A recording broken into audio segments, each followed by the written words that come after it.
There's her life, and here's the woman. Yvonne Ridley joins us. Welcome to the show. Thank you. So you're here in Canada. The Canadian Islamic Congress brought you here, a series of lectures. What do you talk about?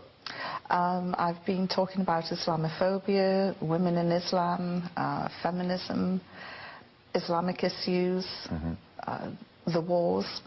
For people who don't know your story, when they first hear the story, they go, what? Yeah. What happened? Captured by the Taliban, all of a sudden makes a promise to them on her way out that she'd read the Quran, and next thing you know, a convert. That's right. That's it in a nutshell. But basically, I was trying to think of a way to get out of this situation. Absolutely terrifying. And I promised them, you know, if you let me go, I will read the Quran. I would have promised to have learned Swahili backwards if they would just let me go. Think how different your life would have been if that was your promise, though. Yeah, so I started reading the Quran. It was an academic exercise more than anything else, because as a journalist covering the Middle East and Asia, it was shocking that I knew so little about a faith which was clearly, you know, a way of life for these people. And that academic exercise gradually turned into a spiritual journey, and, you know, nearly 2-3 years later, I converted to Islam. Your first husband was Islamic? The father of my daughter, he was a Sunni Muslim. Yeah. And he would try and talk to me about Islam, and I would just say, talk to the hand, I'm not interested. Thankfully, he was very tolerant, and we're still very good friends. Obviously, we've got, you know, our daughter in common. And I called him and I said, why did you never tell me about this great faith?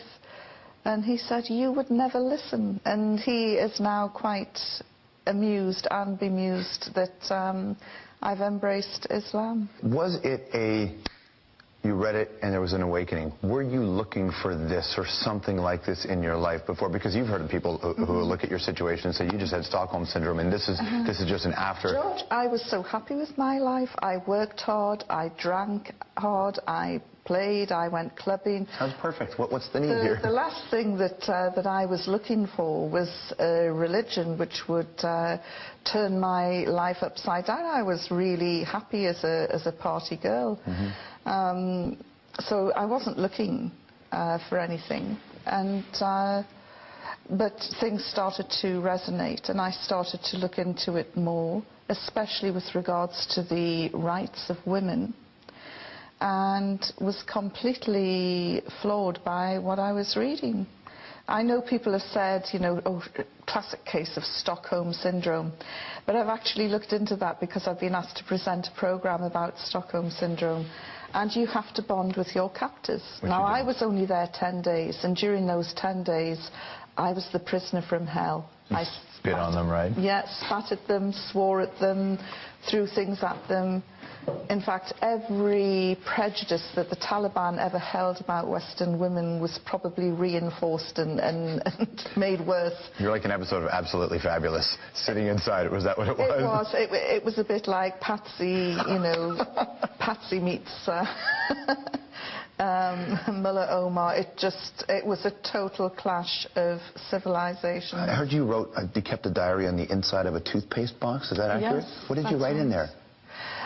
Just little bullet points, because I really thought I was going to die, and I don't know I just wanted to leave something behind in case somebody would ever come across it. I'm not a psychologist, I don't know, but I'm just, that's thinking you're going to die to that point, that's the kind of traumatic experience that could really kickstart a change in one's life. When you left that situation, did you sit there and say, I thought I was going to die, my life isn't good enough, I'm not doing what I should be doing, and that helped precipitate?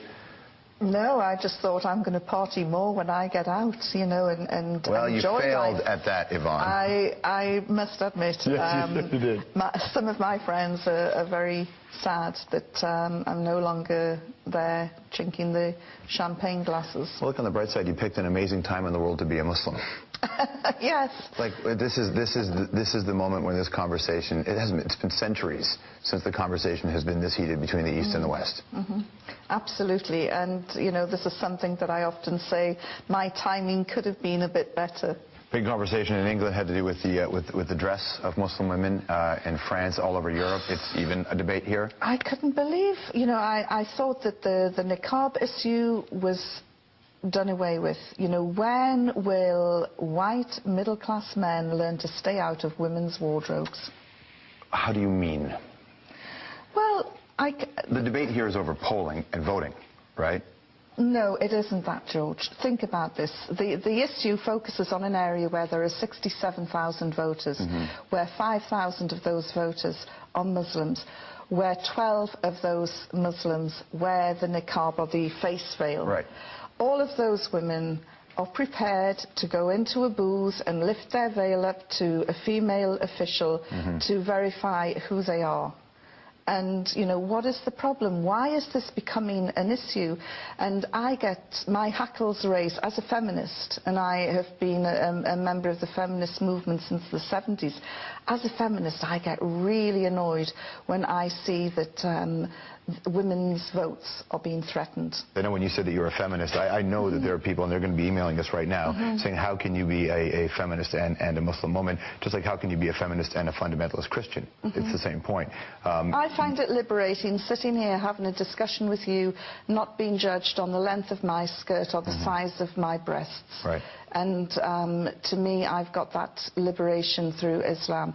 I'm not saying that, you know, the Muslim world is perfect by any means, you know, there are. But this issue of 12 women, why has it become headline news in Canada? Because it's salacious, that's all. What is the real agenda? And, you know, we had this debate about the niqab in Britain, where we had the now Prime Minister Gordon Brown and Dr. John Reid, two Scotsmen, talking about the niqab. And I'm thinking, hang on, these guys come from a country where the men wear pleated skirts. Then we had the Bishop of Rochester jumping in, a man with a pointy hat and a purple dress. I'm thinking, what's going on here? Well, for them, it's, I mean, in terms of full face, there's so much fear and concern of security that they think this is the only way. Oh, because women who wear the niqab are up to no good. They hold up banks. I think the argument is they don't know. The argument is that I'm not defending. I'm saying this is the other side of the coin, which is people say if you are, what do you do in a country where people are scared now, and do they have any right to be scared? I get scared when I see drunken men in the street. So do we ban alcohol? Of course we don't. I get scared sometimes. But it's illegal to be drunk in the street in some places. I get scared sometimes when I see some people with tattoos on their face. Not many, but there are some who have these tattoos on their face, or all the face piercings. But, you know, we shouldn't be judgmental. And, you know, if you're scared of a mask, you know, what about Batman? What about Spider-Man? Oh, come on now. You're missing the point. What about your fireman, your surgeon, your welder? Lots of people are afraid of the dentist. Lots of people are afraid of the dentist with that, and it's not the mask, it's the drill. But the argument that the side would make is that there is not a current war happening with face-tattooed people who are in the name of Paul Booth, a great tattoo artist, engaged in a battle. That's not the same thing as what this discussion is, though, right? Well, I don't know of any war that's involving women who wear niqabs. It's an interesting conversation for you to have every day, isn't it? As I say, I was really sad that to see headlines that I thought were consigned to the bin last year being resurrected in Canada. And, you know, Canada is a country with a tremendous reputation for tolerance, for cultural integration, and it was just really sad to see that here. Are they terrorists to you, the Taliban? You know, I hate the word terrorism. As a journalist, I would love just to pick up the word terror. It's meaningless. Well, it assigns an emotional value which takes the Nelson journalism out of it. Mandela was called a terrorist. Right. He is now the most revered statesman alive today. There are so-called Irish terrorists in government now, sitting down, working on a day-to-day basis in the British Parliament. You know, the word is absolutely meaningless. Thanks for your time today. Thank you. Yvonne Ridley. The Hour will be right back.